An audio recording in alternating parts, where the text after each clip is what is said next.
तो हेलो दोस्तों, कैसे हैं आप सभी। जी हाँ दोस्तों, अगर आप भी क्लास 10 के बिहार बोर्ड के स्टूडेंट हैं तो ये वीडियो आप ही के लिए। जी हाँ दोस्तों, अगर आप भी साइंस में प्रकाश का परावर्तन पढ़ें और आपको भी फोकस, दूरी और त्रिज्या के बीच संबंध यानी F बराबर r/2 सिद्ध करने नहीं आ रहा है तो ये वीडियो आप ही के लिए। जी हाँ दोस्तों, अगर आप इस वीडियो के सीखने के बाद यानी अगर आप नहीं सीख पाए तो जी हाँ दोस्तों, आप ये कहना वीडियो को डिसलाइक कर देना। जी हाँ दोस्तों, आपको पूरे अच्छे से बेहतरीन ढंग से हम F/r/2 करना सिखा देंगे।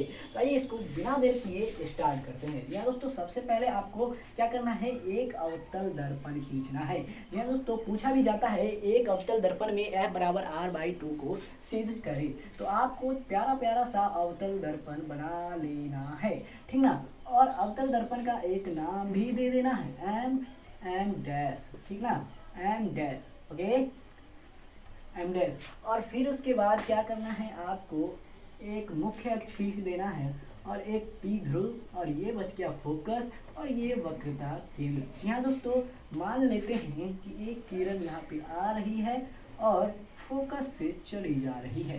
जी हाँ दोस्तों, फोकस से चली जा रही है, ठीक है, फोकस से चली जा रही है।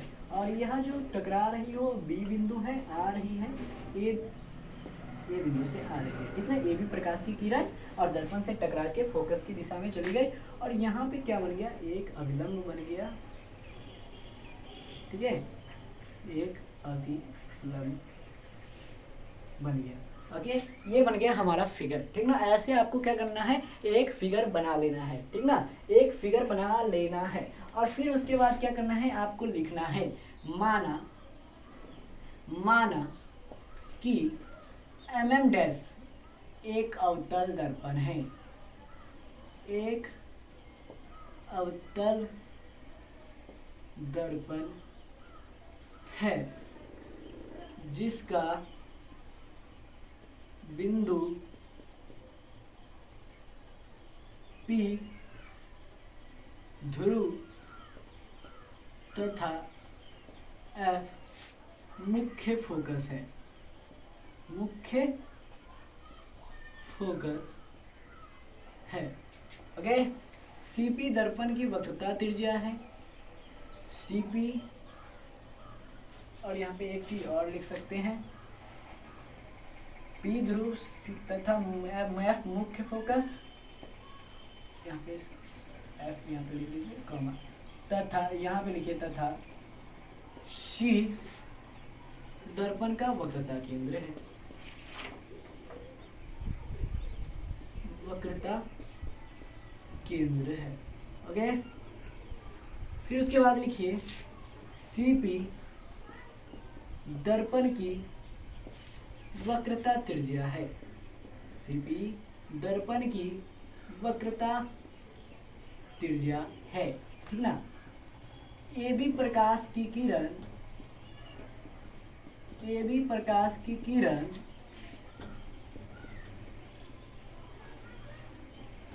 दर्पण से टकराकर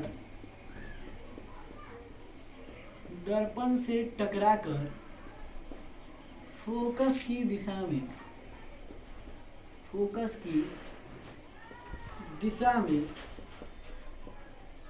परावर्तित हो जाती है। यहाँ पे एक चीज और लिख सकते थे, AB प्रकाश की किरण से पहले कि मुख्य अक्ष के समांतर AB प्रकाश की किरण दर्पण से टकराकर फोकस की दिशा में परावर्तित हो जाती है, ठीक ना, परावर्तित हो जाती है। फिर उसके बाद लिखेंगे जैसा कि चित्र में दर्शाया गया है, जैसा कि चित्र में दर्शाया गया है, ठीक है ना। आप ये लिख देंगे, फिर उसके बाद ये फिगर बना देंगे और उसके बाद लिखेंगे सिद्ध करना है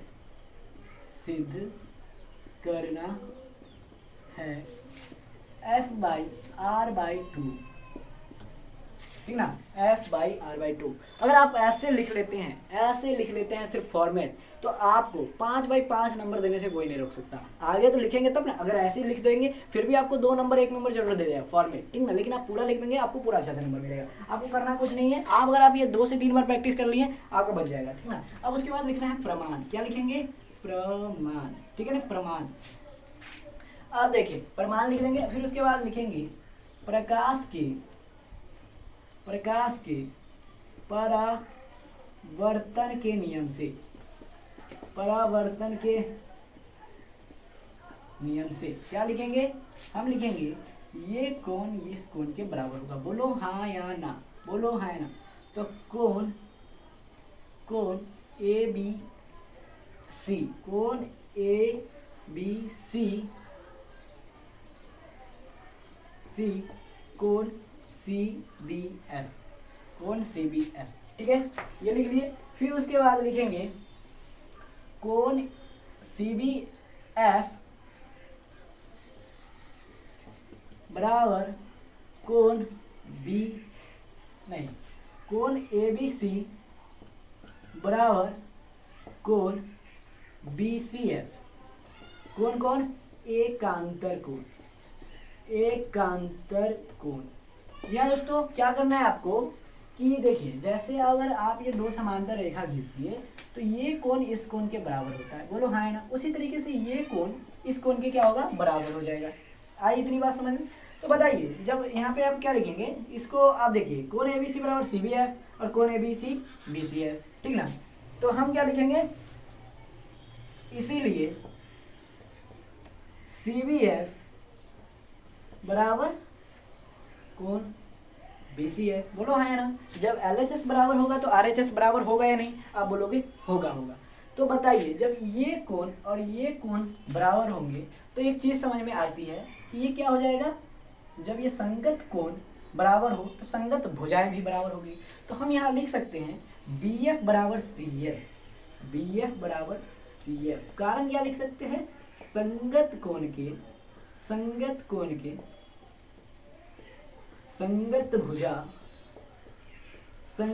भुजा बराबर होते हैं, ठीक है, ये हम लिख सकते हैं। फिर उसके बाद हम लिख सकते हैं कि त्रिभुज BCF एक समद्विबाहु त्रिभुज है। क्या लिख सकते हैं, समद्विबाहु त्रिभुज है। बोलो हाँ या ना, इतना बात लिख सकते हैं या नहीं। आप बोलोगे इतना बात लिख सकते हैं कि नहीं, आप बोलोगे भाई जरूर लिख सकते हो, ठीक है। अब ये हो गया। अब उसके बाद हम यहाँ पे लिखेंगे यदि, यहाँ पर अनुमान लगाना पड़ेगा, यदि बिंदु B P के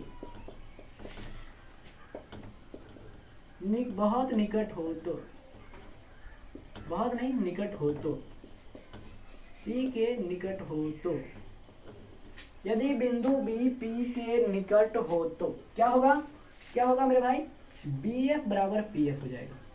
BF बराबर क्या हो जाएगा, PF हो जाएगा, ठीक है। इतना बात समझ में आता है कि नहीं, BF बराबर क्या हो जाएगा, PF हो जाएगा। अब चलो यहाँ से एक चीज समझते हैं, यहाँ पे BF बराबर CF है और यहाँ पे BF बराबर PF है। तो एक बात बताना, यहाँ पे हम एक चीज और नहीं लिख सकते, इसीलिए CF बराबर PF, जब LHS बराबर होगा तो RHS भी बराबर होगा। बोलो हाँ या ना। अब हम क्या लिख सकते हैं, CF और PF को हम क्या लिख सकते हैं, CF और PF को CP लिख सकते हैं। बोलो हाँ या ना। CP बराबर CF जोड़ PF, बोलो हाँ या ना। CP बराबर CF जोड़ PF, बोलो हाँ या ना। अब देखो हम क्या करेंगे, CF को हम PF भी लिख सकते हैं क्योंकि इसी के इक्वल है, बोलो हाँ या ना। तो PF प्लस PF, बोलो हाँ या ना। अब CP को हम R लिखेंगे, CP को हम क्या लिखेंगे, R लिखेंगे, वक्रता त्रिज्या। अब R बराबर क्या हो जाएगा, 2F हो जाएगा। PF को हम क्या लिखेंगे, अब F कर देंगे क्योंकि जब 2PF मिल जाएगा तो फोकस दूरी बन जाएगा, ठीक ना। अब चलिए, अब हम F को लिखेंगे R/2, बोलो हाँ या ना। R बराबर 2 और F बराबर R/2। इस तरीके से हमने क्या कर दिया भाई, प्रूफ कर दिया, ठीक ना, प्रूफ कर दिया। देखिए एक बार हम फिर से इसको बहुत अच्छे से समझते हैं। देखिए हमने यहाँ पे क्या किया, कुछ भी नहीं किया, आपको एक छोटा सा क्या करना है, एक डायग्राम बना लेना है। एक डायग्राम बनाने के बाद आपको क्या करना है, डायग्राम अच्छे से बना लेना है। डायग्राम पूरा फ्रेश होना चाहिए। एक अवतल दर्पण खींच देना है, उसमें ए बी प्रकाश की किरण लानी है और फोकस की दिशा में परावर्तित कर देंगे, सिंपल। और उसमें सी बी एक क्या डालना है, अविलंब डाल देना है।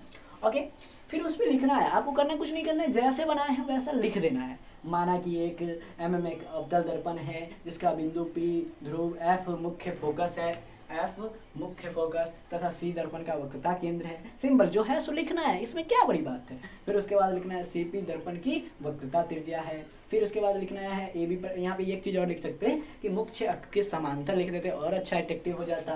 तो मुख्य अक्ष के समानांतर AB प्रकाश की किरण दर्पण से टकराकर फोकस की दिशा में परावर्तित हो जाती है। आप ऐसा लिख सकते थे, ठीक ना। तो यहाँ पे अच्छा रहता। और उसके बाद लिखेंगे जैसा कि चित्र में दर्शाया गया है। आप चित्र को बना के यहाँ पे लिख देंगे, इतना लिख देंगे, आपका ये फॉर्मेट रेडी हो गया, ठीक ना। एग्जामिनर देख के ही खुश हो जाएगा। ओके, और उसके बाद करना है सिद्ध करना है कि, सिद्ध करना है ये लिख देंगे, और क्या करना है वो भी लिख देंगे, ठीक है ना।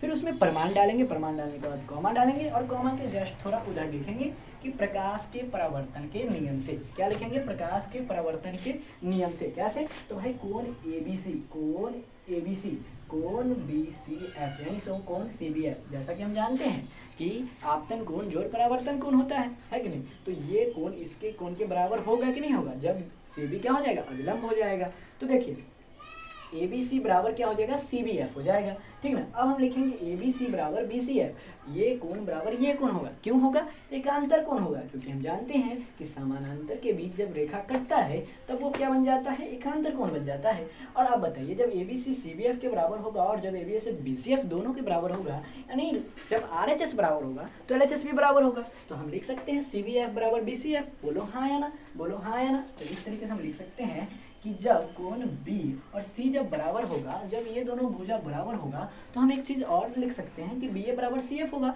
क्यों होगा, तो हम जानते हैं कि संगत कोण के संगत भुजाएं भी बराबर होती हैं, ये हमने 9th थ्योरम में पढ़ रखा है, ठीक ना। फिर उसके बाद हम लिखेंगे त्रिभुज BCF एक समद्विबाहु त्रिभुज है। जब ये दोनों भुजाएं बराबर हो जाएगी तो बताओ, हम जानते हैं कि समद्विबाहु त्रिभुज उसे कहते हैं जिसके दो भुजाएं बराबर हो।